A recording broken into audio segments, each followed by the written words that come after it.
For the first time in decades, Japan is saying no to America, and the consequences could shake the global order. Prime Minister Shigeru Ishiba recently made some of his strongest statements so far in response to pressure from the United States in ongoing trade talks. He said Japan will not keep giving in to U.S. demands without fair negotiations. The United States is mainly targeting Japan's car industry and its protected farming sector, so the pressure is intense. Representative Sinji Oguma also stated clearly that the U.S. demands are simply extortion. Well, to put it bluntly, it would be akin to a delinquent kid extorting someone. If this escalates, it won't just be about cars and soybeans. It could fracture the very foundations of the U.S.-Japan alliance. Tensions are boiling over, and a 25% auto tariff is looming. Japan's powerful rural farmers are preparing for economic war. And behind closed doors, Washington isn't just demanding market access, it's demanding obedience. How far will this confrontation go? And what could it mean for the future of the US-Japan alliance? But before we dive in, make sure to subscribe and hit the notification bell as we uncover the global economic shifts shaping our world. The US and Japan have been close allies for decades, military partners, economic collaborators, and political pillars in the Asia-Pacific. So when even your strongest partner begins to resist, it's a signal that something much bigger is shifting beneath the surface. So what's really going on? It all traces back to when President Trump launched a global trade war, slapping tariffs and restrictions on countries around the world. Japan, long seen as a loyal follower of US leadership, is now making it clear the pressure has gone too far. Trump's administration is especially focused on Japan's car industry and agriculture. Washington is demanding Japan open up its market more to US goods, or face tariffs and penalties. But Ishiba is not staying silent. In a recent speech to Parliament, he said, "If Japan concedes everything, we won't be able to secure our national interest." That's a very strong statement and shows how serious Japan is. This also tells us something bigger. More nations now view global power as a shared table, not a stage managed by Washington. The post-Cold War era is over, and a new, unpredictable age is here. If the US refuses to accept that and keeps acting alone, it may end up hurting itself.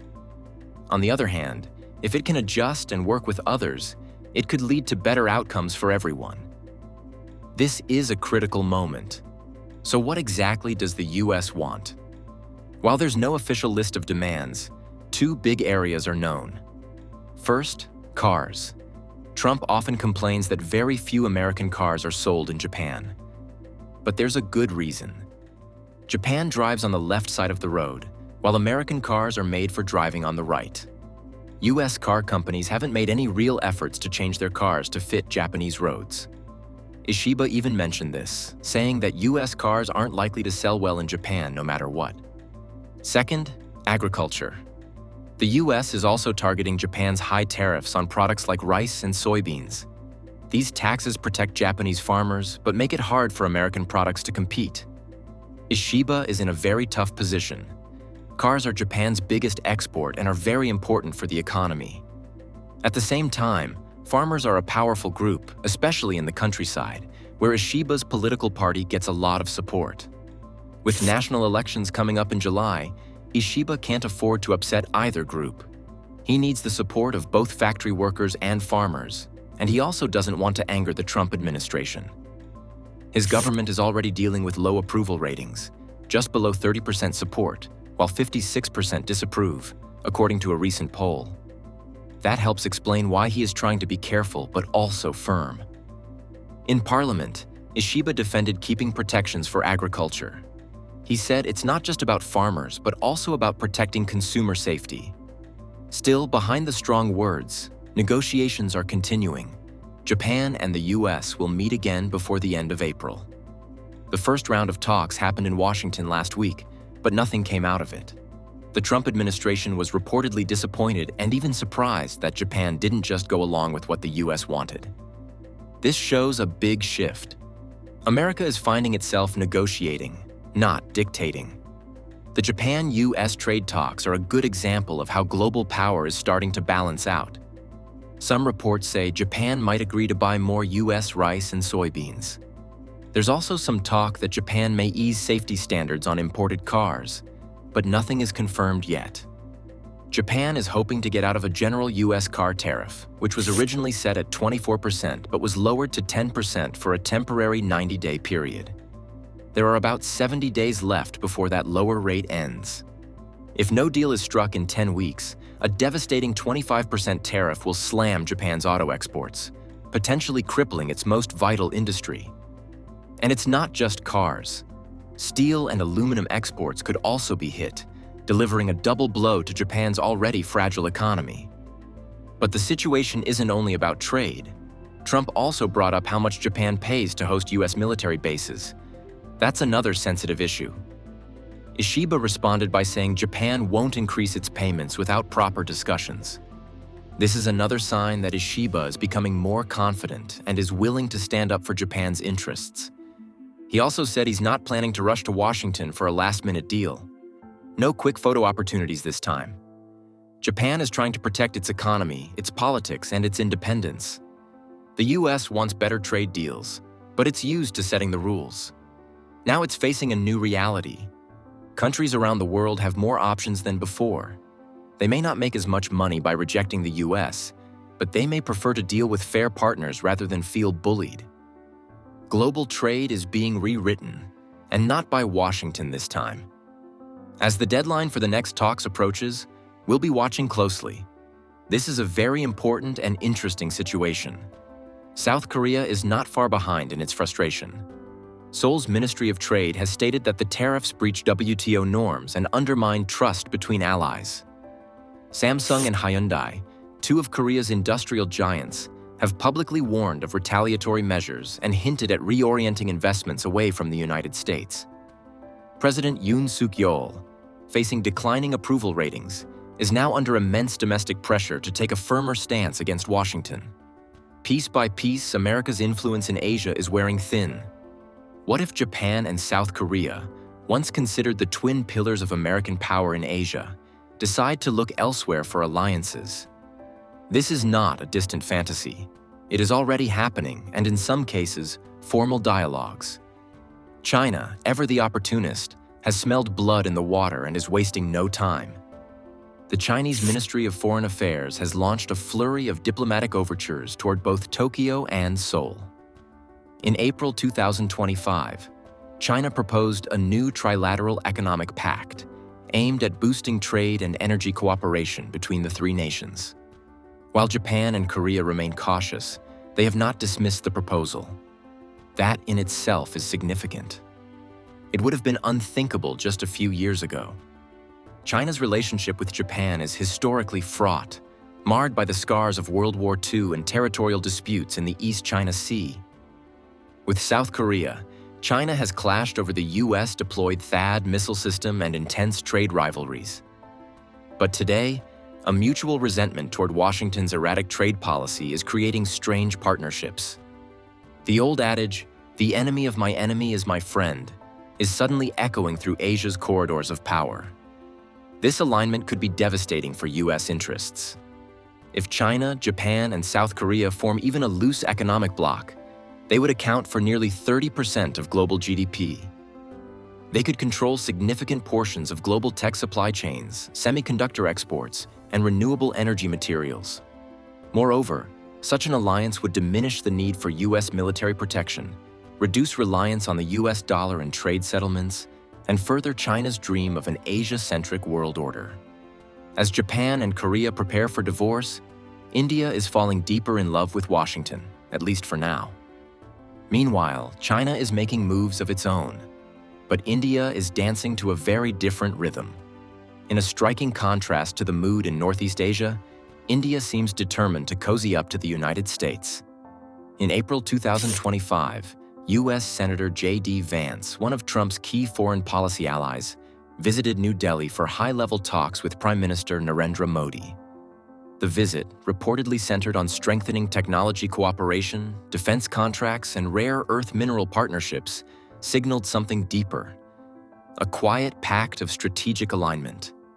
India, under Modi's leadership, sees an opportunity to rise as a counterweight to China, both economically and militarily. While Trump's tariff hammer is hurting friends elsewhere, he has been relatively gentle with India.